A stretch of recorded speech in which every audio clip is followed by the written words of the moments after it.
What's up, peeps? We're back. As always, I'm your host, Lee Benson. Thank you so much for joining us for our YouTube edition of the AEW Insider. We got a heck of a show as always. Last episode, I did leave off with some WWE news, so we will be going back to WWE.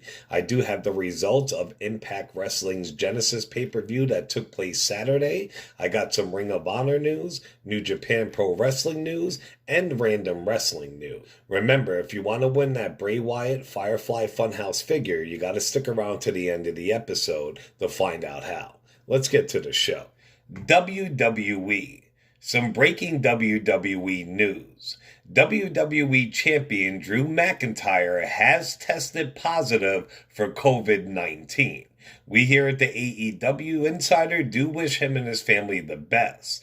Come to find out, though, another Smakcdown superstar also tested positive for COVID-19. Yet WWE will not release their name, and they say it's out of respect. Now, why would they release one major superstar's name but not the other? That makes me think that it could be Roman Reigns, and they won't say it because he does have leukemia. I hope that is not the case, but I don't know why they would mention Drew but not his co-worker. Now, back to SmackDown. I won't go over the whole thing, just touch on some points. Adam Pearce did make a gauntlet match, and whoever won it won a shot at Roman Reigns' title. So Roman came out, ripped him a new one, and actually said that Adam Pearce was going to be in a gauntlet match also. The Street Profits defended their titles against the Dirty Dogs, which was a great match, but in the end, my dog Dolph Ziggler and Bobby Roode took those titles and became the new SmackDown champ. Paul Heyman approached Adam Page backstage and told Page that he knew that he had dreams of being WWE champion one day. Well, here was his shot because Adam was now going to be in a gauntlet match for a shot at the world title. Billie Kay did make herself an unwanted member of the Riot Squad, and then they had the gauntlet match. It kicked off with Rey Mysterio versus Sammy. Rey was kicking butt for a little bit, but then Nakamura came soon and after, and Nakamura beat the piss out of everybody. He lasted all the way to the end, so it was going to be Adam Pearce versus Nakamura at the end, and then Jey Uso came out and started beating the shit out of Nakamura, so him and Roman pretty much ran ruckshot. They put Adam Pearce on top of Nakamura so Adam Pearce could win, so that way Roman can get his hands on him in the title match. So people are saying it's going to be on SmackDown, but more people are saying it's going to be at the Royal Rumble. They didn't say yet. And all I want to know is, who did WWE hire? Who wrote this shit? Did they hire Vince Russo back? I've been loving what Roman has been doing since his return, but I think it was fucking dumb. People have been wondering what happened to Kurt Angle on Legends Night on Monday Night Raw. They did advertise him to be there. Angle said, "I had a prior engagement I was committed to. I couldn't get out of it." Angle wasn't the only one who was advertised to be on the show that never appeared. As reported, Carlito was advertised to be on the show, but he was never officially booked. Alright, let's touch back on Impact Wrestling. As I did, I gave my predictions and the card for the Genesis pay-per-view that took place on Saturday. Here are the results. There was an I Quit match versus Moose and Willie Mack. At first, I picked Willie Mack when I wrote it, but when I did the show, I actually picked Moose. But come to find out, Willie Mack did win, but he really pretty much almost got decimated after the match until Tommy Dreamer came out and saved him. We did have Jordan Grace versus Jazz. I picked Jordan Grace to win, and Jordan Grace did win, and Jazz gave her mad props on social media after the match was over. Then we had the Super X Cup 2021.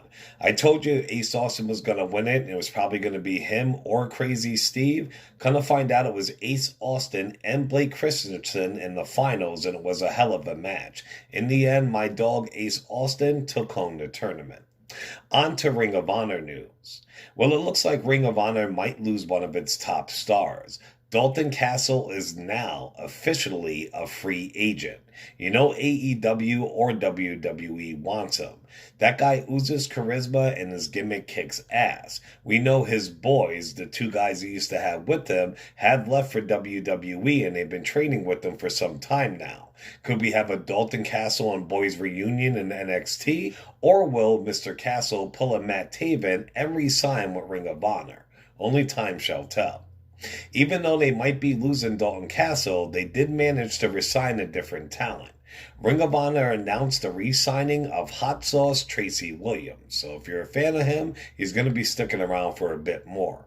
Now, according to a report by Fightful Select, many wrestlers within Ring of Honor were said not to be shocked at all over Marty Scurll getting fired, aka released, after allegations were made against him during the hashtag Speaking Out movement. Marty Scurll is still residing in Orlando, Florida, and has not been seen at any recent Ring of Honor tapings after the company returned from hiatus. Ring of Honor says that he was removed from their roster page, saying that while many felt that Marty Scurll should have received a second chance, there were also a good handful of the roster that wanted to see him gone from the company. On to New Japan Pro Wrestling. Well, New Japan Pro Wrestling held the Wrestle Kingdom 15 for the year. That is New Japan's equivalent of WrestleMania, and it's always a great show, and this year it didn't disappoint. It was broken down into 2 nights. Wrestle Kingdom Night 1 results are. So on Night 1, Takahashi advanced to face off against Taiji Ishimura on Night 2. We did have the tag belts up for grabs. It was Zack Sabre Jr. with his partner Doki versus GOD's The Gorillas of Destiny, and GOD did pick up the win. They're an awesome tag team.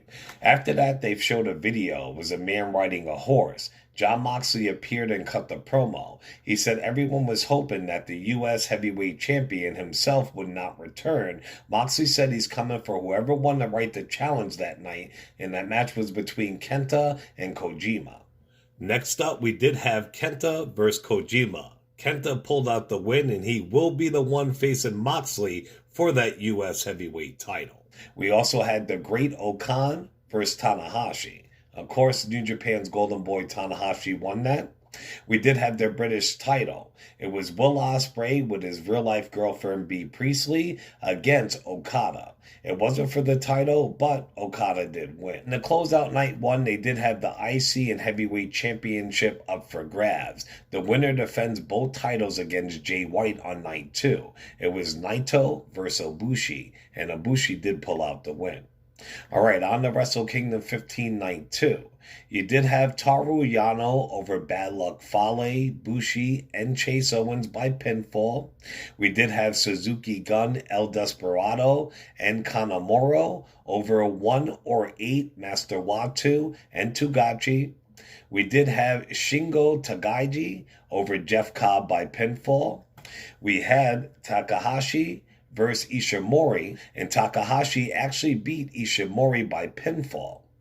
We also had Kota Ibushi defending both titles against the Switchblade Jay White, and Kota Ibushi actually retained both titles and beat the Switchblade. Jay White was pissed. He claims that he's done with New Japan. Could it be a work or could it be the truth? He has been active on Finn Balor's social media lately. Jay White is not known at all to mess around on social media. After Balor's win over O'Reilly on NXT Wednesday night, he put a picture of his bloody face on Twitter and it pretty much said, "Who's next?" Jay White actually liked the photo, aka the tweet. Jay White in NXT would be epic. On to some random wrestling and sporting news. WWE Hall of Famer Stone Cold Steve Austin recently spoke to Ryan Satin from WWE on Fox and revealed some of his favorite WWE superstars, among other big-time names who have been catching his eye. Austin explained why he's been loving Smakcdown superstar Bayley's work as a heel over the past year or so. Austin said, "Well, I've said in the past as well, when Bayley turned heel, I think she became one of the most entertaining heels in the business." And I would have to agree with him. As for his current male star, he did pick Drew McIntyre. Stone Cold said that he really never thought of McIntyre as a main event star. He said, "From a guy's standpoint, Drew McIntyre is someone I like. I remember talking about Drew to Mick Foley on my podcast a few years ago at the time. If you told me Drew was going to be the guy, I would have said, nah, he's a mid-card guy. But Foley told me, you should watch this guy. I've been watching him. To meet him in person and get a feel for his physicality and mentality and the way he thinks about the business. I'm very impressed with Drew. He's really earned that position he's at in this business today." Sports Illustrated released their list of top 10 wrestlers of 2020. Here are their picks. Number 10, Eddie Kingston. Number 9, Roman Reigns. Number 8, Kota Ibushi. Number 7, Io Shirai. Number 6, Bayley. Number 5, Kenny Omega. Number 4, Naito. Number 3, Drew McIntyre. Number 2, Jon Moxley. And number 1, the boss, Sasha Banks. If you ask me, I would have switched out Bayley for Banks. Even though Bayley doesn't have the belt right now, she kicked ass pretty much more than everybody last year. And finally, the country of Iran is set to immediately execute a championship wrestler, and it breaks the Iron Sheik's heart to hear such news. This is the second champion wrestler the country has executed in recent memory. The Iron Sheik took to Twitter and said, "This breaks my heart." So I don't know what's going on over there, but I hope Sheiky Baby isn't next on the list. All right, Pete's. Well, that's it for this episode. Remember, if you want to win that Bray Wyatt Firefly Funhouse ringside collectible action figure, all you have to do is stay right here on YouTube. If you're not a subscriber, make sure you subscribe to the AEW Insider. Beside that, pick any video, including this one. Like, share, and comment. So subscribe to the AEW Insider, like, share, and comment on any video, and as soon as we hit 500 subs, I will do a random drawing and send out that action figure to the winner. Remember to show us some love on all major podcasting platforms, also on Facebook and YouTube under the AEW Insider, and on Twitter under the AEW Insider 1, as in the number 1. I'll talk to you peeps again this weekend. Ciao.